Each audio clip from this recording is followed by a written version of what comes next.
Hello दोस्तों, नमस्कार, good evening. स्वागत है आप सभी का आप ही के YouTube channel learn GS with quiz में। जैसा कि आप सभी को पता है, मैं इस चैनल पे पॉलिटी का एक सीरीज लेके आ रहा था जिसमें प्रीवियस ईयर हम क्वेश्चन डिस्कस कर रहे थे। तो उसी का ही पार्ट 4 होने वाला है जिसमें अब हम डिस्कस करेंगे भारतीय संसद। तो इस वीडियो को पूरा देखें। और बीच में कुछ दिन वीडियो नहीं आ पाई, कुछ प्रॉब्लम हो गया था, इस वजह से नहीं पाई।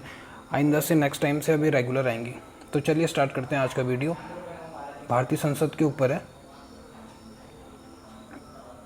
तो पहला क्वेश्चन है कि भारत की संघीय जो व्यवस्थापिका है उसको किस नाम से जाना जाता है। आपके ऑप्शन है लोकसभा, राज्यसभा, प्रतिनिधि सभा या संसद। और इसका जो सही जवाब है वो है संसद। ये कलर चेंज होगा, आज जो सर्कल वाला नहीं है जो पहले घूमता था। तो इसका करेक्ट जवाब है संसद। जो व्यवस्थापिका है उसको संसद के नाम से जाना जाता है। सेकंड क्वेश्चन की ओर बढ़ते हैं। सेकंड क्वेश्चन है कि भारतीय संसद के कितने सदन हैं। जो हमारा पार्लियामेंट है उसमें कितने हाउस हैं। इंग्लिश वालों के लिए है। इसके ऑप्शन है 1, 2, 3 या फिर 4। और इसका जो सही जवाब है वो है 2। भारतीय संसद के 2 सदन हैं, एक लोकसभा और एक राज्यसभा। नेक्स्ट क्वेश्चन की ओर बढ़ते हैं। जो अगला क्वेश्चन है उसमें है कि संसद का जो लोकप्रिय सदन है उसे किस नाम से पुकारा जाता है या उसे क्या कहते हैं। ऑप्शन है लोकसभा, राज्यसभा, उपयुक्त दोनों या फिर इनमें से कोई नहीं। और इसका सही जवाब जो है वो है लोकसभा। लोकसभा को लोकप्रिय सदन के नाम से जाना जाता है। नेक्स्ट क्वेश्चन की ओर बढ़ते हैं। संसद के किस सदन को प्रतिनिधि सभा भी कहा जाता है। मतलब भारत का जो संसद है, कौन सा संसद है जिसे प्रतिनिधि सभा कहा जाता है। आपके ऑप्शन है लोकसभा, राज्यसभा, उपयुक्त दोनों या फिर इनमें से कोई नहीं। और जो आपका सही जवाब है वो है लोकसभा। लोकसभा को प्रतिनिधि सभा भी कहा जाता है। नेक्स्ट क्वेश्चन की ओर बढ़ते हैं। अगला क्वेश्चन है कि संसद का स्थायी सदन कौन सा है। परमानेंट हाउस किसे कहते हैं। आपके ऑप्शन है लोकसभा, राज्यसभा, उपयुक्त दोनों या फिर इनमें से कोई नहीं। और इसका जो करेक्ट आंसर है वो है राज्यसभा। राज्यसभा को संसद का स्थायी सदन कहते हैं। मतलब ये कभी भंग नहीं होता, कंटिन्यू चलते रहता है। और 2-2 साल के पीरियड में यहाँ के सांसद रिटायर्ड होते रहते हैं। नेक्स्ट क्वेश्चन है भारतीय संसद में शामिल है केवल लोकसभा, केवल राज्यसभा, केवल लोकसभा एवं राज्यसभा या लोकसभा, राज्यसभा एवं राष्ट्रपति। तो इसका सही जवाब है वो है ऑप्शन डी। जो भारतीय संसद है वो लोकसभा, राज्यसभा और राष्ट्रपति को मिलाकर बनती है, उसको हम पार्लियामेंट कहते हैं। मतलब तीनों पार्ट हैं पार्लियामेंट के। नेक्स्ट क्वेश्चन है कि कौन सा एक अनुच्छेद भारतीय संविधान के अंतर्गत संसद के सदस्यों के विशेष अधिकारों तथा उन्मुक्ति को निर्धारित करता है। आपको आर्टिकल बताना है। ऑप्शन है आर्टिकल 104 या आर्टिकल 105 या आर्टिकल 82 या आर्टिकल 117। तो जो इसका सही जवाब है वो है आर्टिकल 105। आर्टिकल 105 में सांसदों के विशेष अधिकारों को दिया गया है। नेक्स्ट क्वेश्चन है कौन संसद का अनन्य भाग नहीं है। कौन जो है संसद का भाग नहीं है। ऑप्शन है ए राष्ट्रपति, बी है आपका उपराष्ट्रपति, सी है आपका लोकसभा और डी जो है वो है राज्यसभा।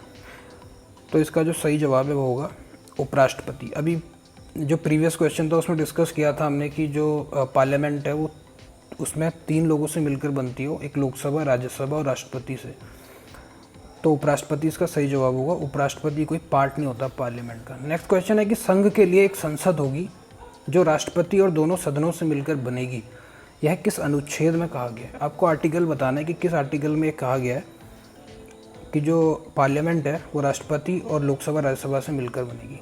आपके ऑप्शन है ऑप्शन ए आर्टिकल 74, आर्टिकल 79, अनुच्छेद 80 या अनुच्छेद 85। और जो इसका सही जवाब है वो है आर्टिकल 79। अनुच्छेद 79 में ये बात बोली गई है। नेक्स्ट क्वेश्चन की ओर मूव करते हैं। नेक्स्ट क्वेश्चन है कि संसद का निम्न सदन एवं उच्च सदन कौन कौन से हैं। आपके ऑप्शन है राज्यसभा एवं लोकसभा, लोकसभा एवं राज्यसभा, लोकसभा एवं विधानसभा, राज्यसभा एवं विधानसभा। और जो इसका सही जवाब है वो है लोकसभा एवं राज्यसभा। लोकसभा को हम लोग निम्न सदन और राज्यसभा को उच्च सदन कहते हैं। ठीक है जी। नेक्स्ट क्वेश्चन की मूव करते हैं।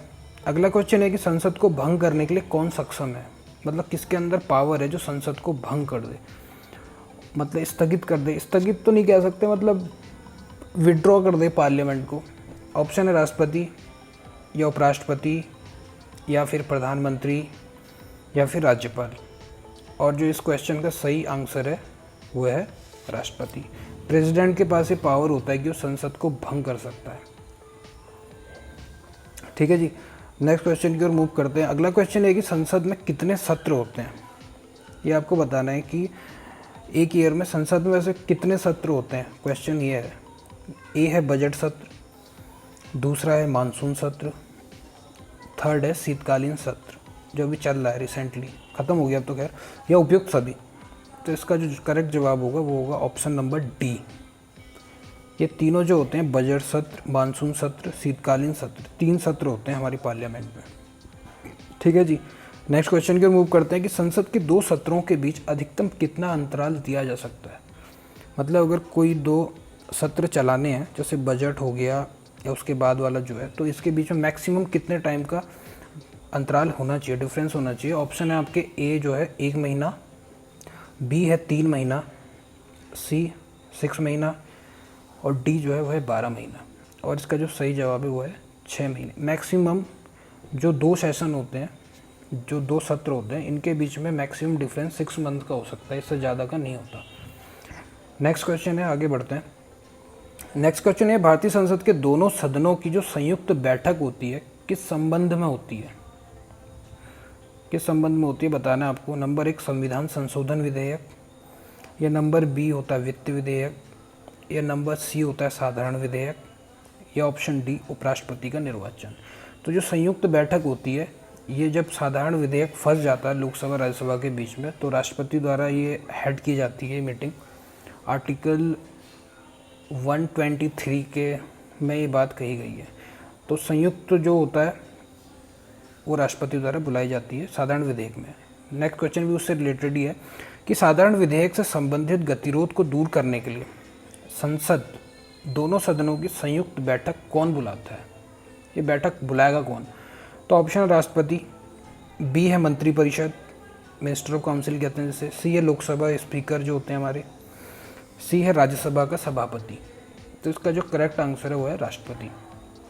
प्रेसिडेंट ही इस बैठक को बुलाता है और इसे हेड भी करते हैं और चेयर भी वही करते हैं। नेक्स्ट क्वेश्चन की ओर मूव करते हैं। हमारा अगला क्वेश्चन है कि लोकसभा और राज्यसभा की संयुक्त बैठक आखिर में होती कब है। क्वेश्चन ये है कि कब होती है, और आपके ऑप्शन है राष्ट्रपति जब बुलाए, या लोकसभा एवं राज्यसभा में मतभेद होने पर, या सी ऑप्शन है संसद का सत्र शुरू होने पर, या ऑप्शन डी है इनमें से कोई नहीं। और जो इसका सही जवाब है वो है ऑप्शन बी। लोकसभा एवं राज्यसभा में जब मतभेद हो जाता है तो राष्ट्रपति जो है संयुक्त बैठक बुलाते हैं, इसे संयुक्त अधिवेशन भी कहते हैं। नेक्स्ट क्वेश्चन के मूव करते हैं। अगला क्वेश्चन है कि कौन सी प्रथा जो है संसदीय प्रणाली को भारत की देन है। मतलब ऑब्वियस सी बात है कि भारत ने जो स्टार्ट करी हो। ऑप्शन ए शून्यकाल, ऑप्शन बी है कटौती प्रस्ताव, ऑप्शन सी है स्थगन प्रस्ताव, ऑप्शन डी है इनमें से कोई नहीं। और जो सही जवाब है वो है ऑप्शन ए। शून्यकाल जो है ये संसदीय प्रणाली भारत की देन है। ये वाली प्रथा जो है संसदीय प्रणाली को भारत की देन है। नेक्स्ट क्वेश्चन मूव करते हैं। अगला क्वेश्चन ये कि संसद के किसी सदस्य की सदस्यता तब समाप्त समझी जाती है यदि वह बिना सदन को सूचित किए अनुपस्थित रहता है कितने दिन। ये आपसे डे पूछ रहा है कि कितने दिनों में किसी भी एमपी की हम ख़त्म कर देंगे उसकी सदस्यता, अगर वो एब्सेंट रहे अपना लोकसभा में कितने दिन। तो ऑप्शन है 60 दिन, ऑप्शन बी है 90 दिन, ऑप्शन सी 120 दिन और ऑप्शन डी है 150 दिन। जो इसका करेक्ट आंसर है वो इसका ए 60 दिन। 2 मंथ्स का टाइम होता है, अगर तब तक वो उपस्थित ना हो पाए तो उसकी जो सदस्यता रद्द कर दी जाती है। नेक्स्ट क्वेश्चन के मूव करते हैं। अगला क्वेश्चन है एक वर्ष में कम से कम कितनी बार संसद की बैठक होना नेसेसरी है, आवश्यक है। मतलब एक वर्ष में कम से कम कितनी बार संसद बैठनी चाहिए। ऑप्शन है 1 बार, बी 2 बार, सी है 3 बार, डी है 4 बार। और जो इसका सही जवाब है वो है ऑप्शन बी 2 बार। एक वर्ष में कम से कम 2 बार तो बैठक होना जरूरी है। नेक्स्ट क्वेश्चन की ओर मूव करते हैं। अगला क्वेश्चन है कि कौन सा विधेयक भारतीय संसद की दोनों सदनों द्वारा अलग अलग विशेष बहुमत से पारित होना आवश्यक है। मतलब ऐसा आपको विधेयक बताना है जो दोनों सदनों राज्यसभा में और लोकसभा में मेजॉरिटी के साथ अलग अलग पास होना चाहिए। आपके ऑप्शन है साधारण विधेयक, धन विधेयक, वित्त विधेयक या फिर संविधान संशोधन विधेयक। और जो इसका सही जवाब है वो है संविधान संशोधन विधेयक। जो संविधान संशोधन विधेयक होता है इसको दोनों सदनों से, लोकसभा राज्यसभा से अलग अलग पास होना बहुत ज़रूरी है। ठीक है जी। नेक्स्ट क्वेश्चन की ओर मूव करते हैं। नेक्स्ट क्वेश्चन ये है कि सांसदों के वेतन का निर्णय कौन करता है। मतलब एमपीज़ को कितनी सैलरी मिलेगी इसका निर्णय कौन लेगा। ऑप्शन ए संसद, ऑप्शन बी है केंद्रीय परिषद मिनिस्ट्री जो होती है, सी है राष्ट्रपति प्रेसिडेंट, डी है लोकसभा अध्यक्ष स्पीकर। तो इसका करेक्ट जो आंसर है वो है संसद। जो पार्लियामेंट होती है वही ये डिसीजन लेती है कि सांसदों को कितनी सैलरी मिलेगी या बढ़ेगी घटेगी। नेक्स्ट क्वेश्चन है 22वां। संसद में कुल सदस्यों का कितना भाग वैधानिक चैम्बर की मीटिंग बुलाने के लिए आवश्यक है। मतलब आपको अगर चैम्बर की मीटिंग बुलानी है तो पार्लियामेंट के कितने जो एमपीज़ हैं उनका प्रेजेंट होना ज़रूरी है। मतलब इतना होना चाहिए तभी ये मीटिंग हो सकती है। तो ऑप्शन है 1/10 1/10, टोटल का 1/6 या 1/4 या 1/3। और इसका जो उत्तर है वो है ए 1/10। 1/10 होना चाहिए, इसके बाद ही बुलाया जाता है। नेक्स्ट क्वेश्चन की ओर मूव करते हैं। अगला क्वेश्चन ये है कि संसदीय प्रणाली वाली सरकार को अन्य किस नाम से जाना जाता है। ऑप्शन अनुक्रियाशील सरकार, बी उत्तरदायी सरकार, सी संघीय सरकार या फिर डी राष्ट्रपति सरकार। और इसका जो करेक्ट आंसर है वो है आपका सी संघीय सरकार भी कहते हैं, सेंट्रल गवर्नमेंट, संघीय सरकार। नेक्स्ट क्वेश्चन की ओर मूव करते हैं। अगला क्वेश्चन है कि भारतीय राजनीतिक व्यवस्था में कार्यपालिका किसके अधीन रहकर कार्य करती है। ऑप्शन है न्यायपालिका जुडिशरी, विधानपालिका जो होती है अपनी, या चुनाव आयोग या फिर संघ लोक सेवा आयोग। तो इसका जो सही जवाब है वो है न्यायपालिका। कार्यपालिका न्यायपालिका के अधीन होती है। ठीक है जी। नेक्स्ट क्वेश्चन की ओर मूव करते हैं। नेक्स्ट क्वेश्चन ये है कि भारत में जो संचित निधि होती है उससे धन निर्गम पर किसका नियंत्रण है। मतलब धन निर्गम मतलब संचित निधि से कौन पैसा निकाल सकता है, सीधा सीधा ही है। ऑप्शन ए प्रधानमंत्री, बी संसद, सी है राष्ट्रपति और डी है लोकसभा अध्यक्ष। और जो इसका सही जवाब है वो है संसद। जो संचित निधि होती है उससे कभी भी वो पैसा संसद निकालती है, पार्लियामेंट को ही अधिकार है। तो ये थी आज की वीडियो। कैसी लगी जरूर कमेंट करके बताएं। Thanks for watching. वीडियो अच्छा लगा तो लाइक शेयर करें।